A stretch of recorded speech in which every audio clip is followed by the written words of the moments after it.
In the operating systems course, we discussed files in depth and how we use and modify them on our OSs.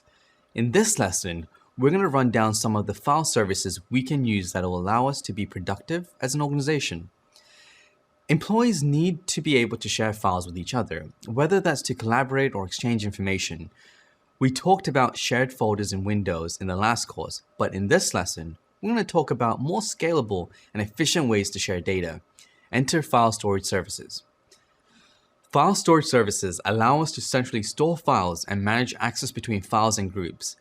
You can set up a file storage server that will let users access a shared directory to modify or add files, and much more. In the next lesson, we'll go into depth on two of the more popular ways you can use to manage, store, and share files over a network. The other way to maintain a file storage service is by using a cloud file storage provider.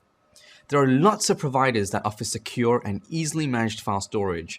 You can read about some of the more popular ones in the supplemental reading. For now, let's see how to manage a file storage service ourselves.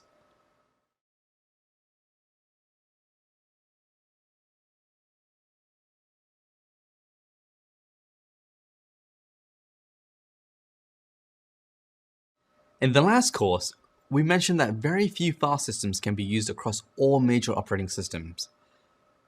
FAT32 is a popular file system that's compatible with Windows, Linux, and Mac OSs.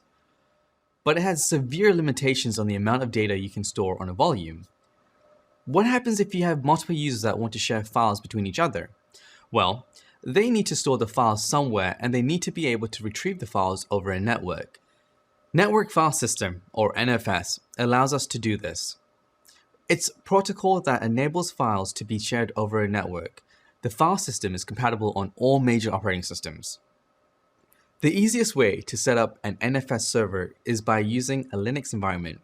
You can install NFS server software, then modify the configuration files for the directories that you want to allow shared access to. Once you do that, the NFS service will be running in the background of the server. On each client machine that wants to access the server, you just mount the file system the way you would any other file system, except you'd use the host name instead of a physical disk device. From there, you can access the shared directory like you would any other folder on your computer. Check out the next supplementary reading for some examples of NFS server software you can configure for Linux. NFS is a good solution to file sharing within a network, but as with anything on a network, heavy usage will slow down the file system. While NFS works with all major operating systems, there are still interoperability issues with Windows. If your fleet consists mostly Windows machines, you might want to look at using something like Samba. Samba services are similar to NFS since you can centrally share and manage file services. Also, all major operating systems can use a Samba file share. The only reason you might want to consider Samba over NFS is because it works better with Windows operating systems. It also includes other services that can be integrated with your organization, like printer services. We'll talk about printer services in an upcoming lesson. One thing to note is that you may hear the term Samba or SMB. These two are different. SMB is the protocol that Samba implements. You can read more about SMB in the supplemental reading. Fun fact, when you create a Windows shared folder, it's actually using the SMB protocol. Samba itself is a software service suite used for file services, which you can also read more about in the supplemental reading. There are lots of other file storage services that you can use, and you can read more about them in, wait for it, the supplemental reading. A relatively affordable solution for file storage hardware is to use a network attached storage, or NAS, pronounced NAS, instead of setting up a dedicated server like you would other services. NASs are computers that are optimized for file storage. They usually come with an operating system that's stripped down in order just to serve files over a network. They also come with lots of storage space. Whatever method you choose, central file storage and management is an important part of IT infrastructure for any organization. The great thing about mobile devices is that you can take them almost anywhere. But the risk is that they contain all kinds of information that would be hard to replace. And let's admit it, mobile devices can sometimes be pretty easy to lose. Think about all that data, personal information like emails, photos, videos, calendars, health data, location data, your Candy Crush high score. It's all stuff that you don't want to lose. So in this video, we're going to check out some ways that you can protect your valuable data, even if your mobile device is damaged, lost, or stolen. So how do we do this? For each type of important data on your mobile device, you want to make sure that the data is synchronized or synced with another location. When you synchronize data, you make sure that the data is the same in 2 or more places. How does this work? Well, if a calendar appointment is only stored on your device, then you need your device with you to view the appointment. Plus, if you lose access to the device, you'll lose all the appointment details. Now you'll have no idea what time you're supposed to be meeting your friend for coffee. But if you use a calendar that syncs your data, you're all good. A calendar that's signed into an online account will sync any schedule changes or new appointments to a central location in the cloud.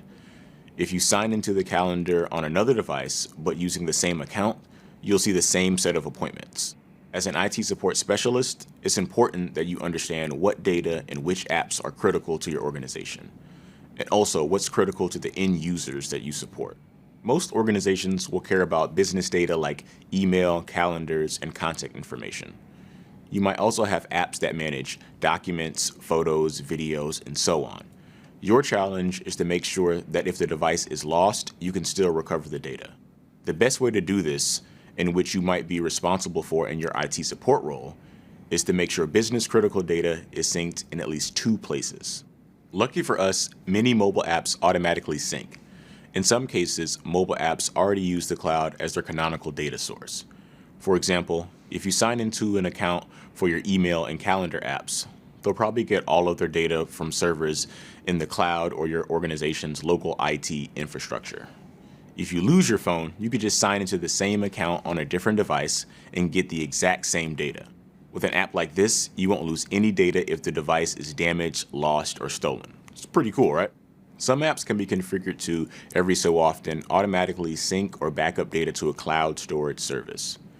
This means that you might lose some data if you lose access to a mobile device, but the loss will be limited to the time since the last backup. Other apps might store their data only on the local device and not be able to back up their data to the cloud. In that case, you want to synchronize your data to another location in case something happens to your device. Maybe you remember from an earlier video how each app on your mobile device has a specific location where it's allowed to store data. Well, iOS and Android both support backing up this app data to the cloud.